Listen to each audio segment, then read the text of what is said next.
Hello everyone. In this lecture we're actually just going to be going over the questions on the statements assessment test just to make sure you understand everything. So let's go ahead and get started. So this first question here, I want you to use these three different methods, for, split, and if, to create a statement that will print out letters that start with S given this string. Okay. Next up, I want you to use range to print all the even numbers from 0 to 10. After that, I want you to use list comprehension to create a list of all numbers between 1 and 50 that are divisible by 3. Then I want you to go through this string below, and if the length of a word is even, go ahead and print even.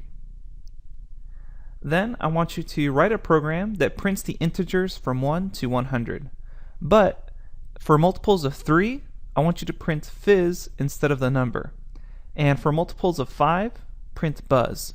For numbers which are multiples of both 3 and 5, print fizzbuzz. Now, this is a really common question, and it's one of the first basically screening tests for a lot of interviews just to make sure you actually know syntax of a language. So make sure you really understand that question.